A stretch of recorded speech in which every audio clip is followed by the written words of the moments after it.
On this past Thursday, March 27th, Dr. Janice Fiamengo gave a lecture at Queen's University in Toronto. The lecture was entitled, "What's Equality Got to Do with It? Men's Issues and the Feminist Double Standard."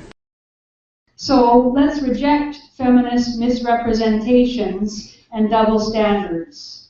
Challenge them wherever we see them, whether it's the Don't Be That Guy campaign that is very popular all across the country, or the use of false statistics, or whatever. Let's stop the campaign against university men. During that talk, she was heckled by feminists. Afterward, the first person who spoke during the question and answer period was one Adele Marcier, feminist philosophy professor at Queen's University. Remember that name, Adele Marcier. She makes a reappearance later in the story. Here's what she had to say at that lecture. Well, I am a professor of philosophy in this university. I've been here 20 years. I am a feminist. Woo! I am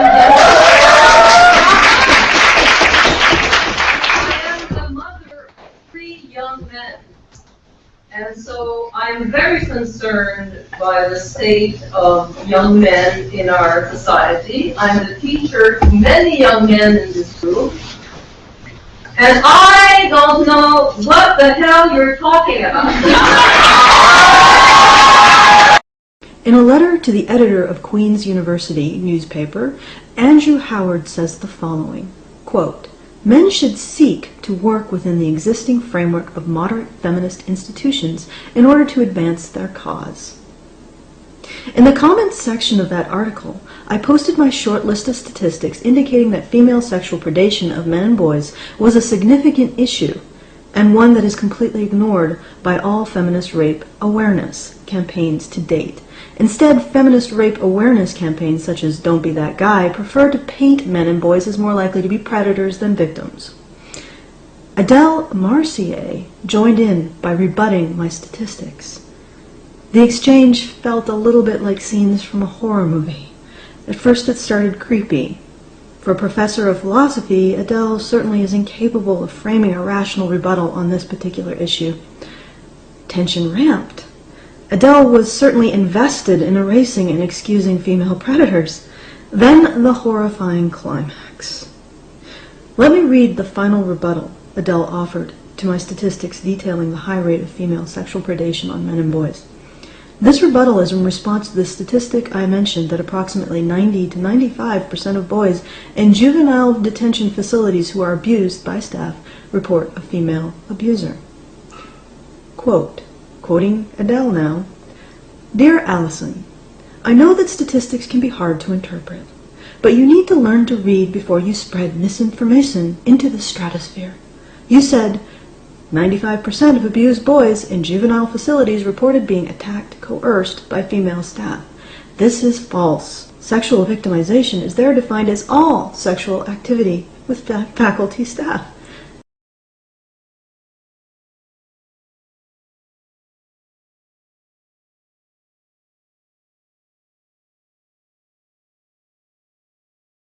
All those naughty boys engaging in unauthorized activity with adult female and male staff. Naughty, naughty boys. This merely reflects the proportion of gay and straight males in juvenile detention centers, and the fact that even people in detention centers like to have sex, like underage boys with adult females. Yeah.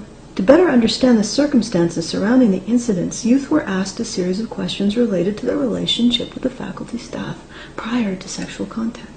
Among victims of staff, nearly 2/3 said that staff told them about their personal life outside of work, treated them like a favorite or better than other youth, and gave them a special gift that the staff would not have given to most other youth. Almost half said the staff member gave them pictures or wrote them letters. And nearly 1/3 said that the staff member contacted them in other ways when the staff member was not at the facility. More than 1/3 said that youth gave the staff member pictures of themselves, and more than 1/4 said youth gave the staff a special gift. You're right, Adele. This obviously is indicating a blossoming love relationship with no coercive undertones between young men, a young underage boy and an adult female. Oh, there's nothing wrong with that. When the youth were asked who initiated the sexual contact, 1/3 said that facility staff always made the first move. About 20% reported that the youth always made the first move. And almost 50% said that sometimes the facility staff made the first move and sometimes the youth did. It's like a romance. It's like a beautiful romance comedy between underage boys and female staff in a detention facility. Oh, it's just beautiful, isn't it? Youth were also asked to describe the sexual relationship with staff. Nearly half said that the incident was just sexual. An estimated 40% said the sexual contact was more like friends with benefits, and 13% said that they really cared about each other. Oh, how sweet. Among the 840 youth who experienced staff misconduct without force, 5% reported the involvement of a male staff member, and the rest reported the involvement of female staff members. So for the 95% that you cite is of male youth who experienced sexual misconduct involving female staff without force. Well, that certainly makes it all okay, as long as it is without force. End quote. Hey, what can I say? Obviously, Adele and I agree that, giving these boys who are being sexually abused by female staff in detention facilities a piece of candy afterwards will make it all better. After all, the boys in detention facility can definitely give legitimate consent to their adult captors, obviously. I'll remind you now that Adele, if Professor Adele Marcier wrote this rape apologia on an article arguing that men and boys can only legitimately talk about their issues in a feminist context, I'll remind you that Adele is a feminist professor of philosophy at the University of Queens. Now, the problem with asserting that men and boys can only talk about their issues in a feminist context should be starkly obvious by now.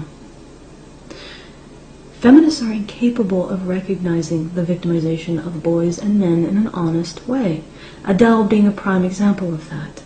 Reframing the sexual victimization of underage boys by adult female staff in a detention facility as not problematic or not rape. Feminists are more invested in explaining away the victimization of men and boys than they are bringing awareness to it and funding services for it. And when I say feminists are incapable of recognizing the victimization of men and boys in an honest way, I mean men and boys full stop. Not qualifiers on men and boys like disabled boys and men, or poor boys and men, or minority boys and men. I mean boys and men. Full stop. The problems of boys and men, full stop. No qualification. A woman saying that sexually abused boys in cages gave legitimate consent to their attackers is more welcome in feminism than a woman saying that men and boys can be abuse victims. And that is a fucking problem. Feminism fails to produce an immune response to people like Adele Mercier. I guarantee she will experience no fallout, no censure, and no disciplinary action for asserting that boys can give legitimate consent to the adult females in detention centers who have complete control over every aspect of their lives and are also adult.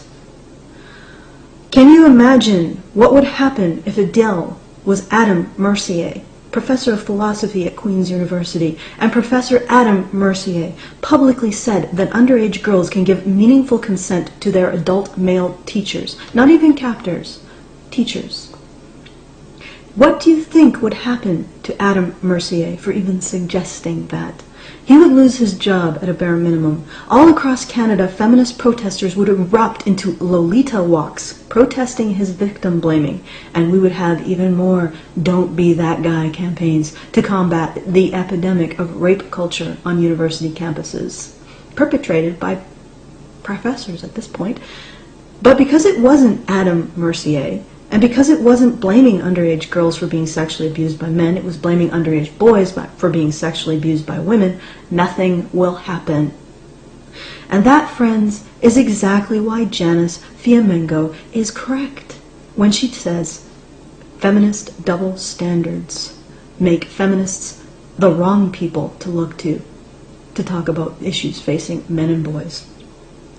Feminism fails to produce an immune response to Mercier. An immune response would be, for example, the reaction of the crowd to Dr. Fiamengo instead. It's my hope that as a result of my talk, a few of you may decide to, okay, you know, it's the signature of a totalitarian ideology to attempt to quash dissent. That would be an immune response. You notice that it failed to happen to Adele Mercier, and will fail to happen in the coming weeks and months. I am a feminist. Woo! It's a signature of a totalitarian ideology to attempt to quash dissent. I am a feminist. Woo!